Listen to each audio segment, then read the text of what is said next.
ഞാൻ നിങ്ങളുടെ മുമ്പിലേക്ക് ചെറിയൊരു അറിവുമായി നിങ്ങളുടെ മുമ്പിലേക്ക് എത്തുന്നു. വേറൊന്നുമല്ല, നമ്മൾ നിത്യം ഉപയോഗിക്കുന്ന ഒരു സാധനമാണ് ഗ്യാസ്. കുക്കിംഗ് ഗ്യാസ് ഇല്ലാത്ത വീടുകളില്ല. ഇപ്പോൾ എല്ലാ വീടുകളിലും കുക്കിംഗ് ഗ്യാസ് ഉണ്ട്. അപ്പം നമുക്ക് പെട്ടെന്ന് കുക്കിംഗ് ഗ്യാസ് ഉപയോഗിച്ച് ചിലപ്പം രാവിലെ അല്ലെങ്കിൽ വൈകിട്ട് നമ്മൾ ഒരു അർജൻറ്റ് സമയമാകുമ്പോഴായിരിക്കും ഗ്യാസ് തീർന്നു പോകുന്നത്. അതാരും ശ്രദ്ധിക്കാതെ പോകുന്നുണ്ട്. അത് നമുക്ക് വലിയൊരു ബുദ്ധിമുട്ട് വരുന്നൊരു സാഹചര്യം കൂടെയും ഉണ്ട്. കാരണം ഗ്യാസ് ചിലപ്പം ഇല്ല. പിന്നെ അടുത്തുള്ള വീടുകളിലും ഓരോ ഇടത്തേക്കും ഫോൺ ചെയ്തൊക്കെ ചോദിച്ച് ആ സാഹചര്യത്തിൽ ഗ്യാസ് എവിടെയൊക്കെ ഒപ്പിച്ചുകൊണ്ട് വരുന്നൊരു സാഹചര്യമുണ്ട്. അപ്പം നമുക്ക് പറഞ്ഞു വരുന്നത്, നമുക്ക് ഗ്യാസ് കുറ്റിയിൽ എത്രയുണ്ട് അളവ്, ഇനി എത്ര ദിവസം നമുക്കിത് ഉപയോഗിക്കാം, അല്ലെങ്കിൽ എത്ര നേരം ഉപയോഗിക്കാം എന്ന് നമുക്ക് പെട്ടെന്ന് കണ്ടുപിടിക്കാനുള്ള ഒറ്റ വഴി, പെട്ടെന്നുള്ള ഒരു ടെക്നിക്ക്. ആ അറിവ് നിങ്ങൾക്കും ഞാൻ പകർന്നു തരുന്നു. അതിന് നമ്മൾ ചെയ്യേണ്ടത്, പാത്രത്തിൽ വെള്ളമുണ്ട്. പാത്രത്തിൻ്റെ അളവ് ഇത്രയും വെള്ളം എടുത്തിട്ടുണ്ട്. പെട്ടെന്ന് കൊണ്ട് തിളച്ച് കിട്ടും. ഈ വെള്ളം ഗ്യാസ് അടുപ്പിലേക്ക് വെച്ച് ഓണാക്കി നല്ല തീയായി ഇത് പെട്ടെന്ന് തിളച്ച് കിട്ടും. ഈ തിളച്ച വെള്ളം തിളച്ച് കഴിഞ്ഞാൽ തിളച്ചതോടുകൂടി നമ്മൾ ഗ്യാസിൻ്റെ മുകളിലേക്ക് ഒഴിച്ചു കഴിഞ്ഞാൽ ഒരു വശം തീർത്തൊഴിക്കണം. ഒഴിച്ച് താഴെ വരെ ഒഴുകുന്ന രീതിക്ക് ഒഴിക്കണം. അങ്ങനെ ഒഴിച്ച് കഴിയുമ്പോൾ തിളച്ച വെള്ളത്തിൻ്റെ ആ ചൂട് എവിടം വരെ നിൽക്കുന്നോ അവിടെ ഗ്യാസ് ഇല്ലെന്നർത്ഥം. ഇപ്പം ഈ വെള്ളം തിളയ്ക്കും. ഞാൻ ഇപ്പം വീഡിയോ കൂടെ തന്നെ നിങ്ങളെ ഇത് കാണിക്കാം.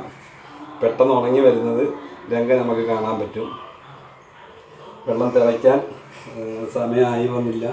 ഒരു ശകലം കൂടെ വെയിറ്റ് ചെയ്യണം. ശകലം വെള്ളം മതി, അത്രയും വെള്ളമൊന്നും വേണ്ട. ശകലം വെള്ളം എടുത്താൽ മതി, തിളപ്പിച്ചാൽ മതി.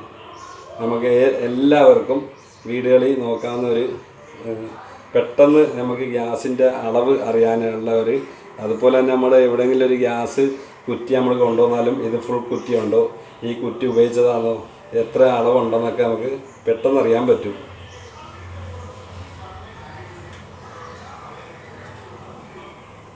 വെള്ളം തിളയ്ക്കാതെയായി.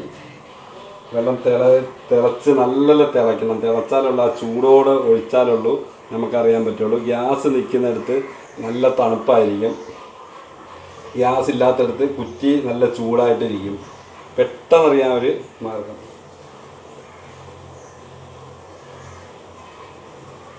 ചുമ്മാ ഞാൻ എൻ്റെ സ്വന്തം ഒരു അറിവാണ് ഞാൻ നിങ്ങൾക്ക് പകർന്നു തരുന്നത്. ഇത് ഞാൻ ഇടയ്ക്ക് ഒന്ന് ടെസ്റ്റ് ചെയ്ത് നോക്കിയതാണ്.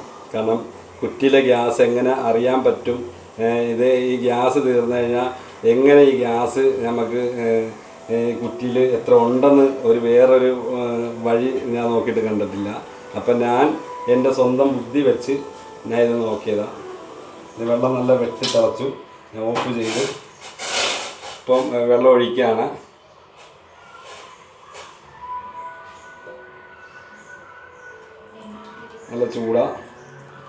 നല്ല ചൂട് പറക്കുന്നുണ്ട്. കണ്ടോ, പെട്ടെന്ന് ഇവിടെ ഒന്നും ഉണങ്ങുന്നില്ല. കണ്ടോ, നല്ല ചൂടാണ്. ഇവിടെ കുറ്റി നല്ല ചൂടാണ്. ഇവിടം വരെ നല്ല ചൂട്. ഇത് തണുപ്പായി. കണ്ടോ, ഇവിടെ തൊടുമ്പോഴേ അറിയാം നല്ല ഫസ്റ്റ് തണുപ്പാണ്. കണ്ടോ, ഇത്രയും ഇവിടം വരെ അളവാണ്. ഈ കുറ്റിയുടെ അളവ് ഇവിടം തൊട്ടാണ് തണുപ്പ് വരുന്നത്. ഇവിടം തൊട്ട് ചൂട്. ഇപ്പം നന്നറിയാൻ പറ്റും നമുക്ക്. ആർക്കും ഇത് നോക്കാം. നല്ല ഫസ്റ്റ് ചൂട് ഇങ്ങോട്ടോട്ട് കുറ്റിയിൽ, ഇങ്ങോട്ട് നല്ല തണുപ്പ്. അപ്പോൾ ഈ കുറ്റി ഇവിടം വരെ ഉണ്ട്. ഇത് 14 ദിവസമായി ഈ കുറ്റി ഇവിടെ ഉപയോഗിക്കുന്നത്. 14 ദിവസം കൊണ്ട് നമുക്ക് കുറ്റി ഇവിടം വരെ ഗ്യാസ് തീർന്നിട്ടുണ്ട്. ഈ ഗ്യാസിന് ഇത്രയും കൂടെ ഉള്ളൂ. ഇതിപ്പോൾ ഏകദേശം ഒരാഴ്ചയും കൂടെയും ഈ ഗ്യാസ് കാണും. നമുക്ക് കറക്റ്റ് അറിയാൻ പറ്റി.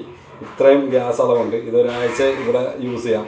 അത്രയും ഗ്യാസും കൂടെ ഉള്ളൂ എന്നിപ്പം മനസ്സിലായി. ഇത് നിങ്ങൾക്ക് ഇഷ്ടപ്പെട്ടാൽ ഇതിൻ്റെ കമൻറ്റ് ഇതിൽ കൂടി തന്നെ ഉടനെ എന്നെ അറിയിക്കണം. നിങ്ങളും ഇതുപോലെ തന്നെ നോക്കണം. ഇതുപോലെ നല്ല അറിവുമായി ഇനിയും നിങ്ങളുടെ മുമ്പിലേക്ക് ഞാൻ എത്തുമെന്നും നിങ്ങളെ ഒരിക്കൽ കൂടി ഞാൻ അറിയിക്കുന്നു.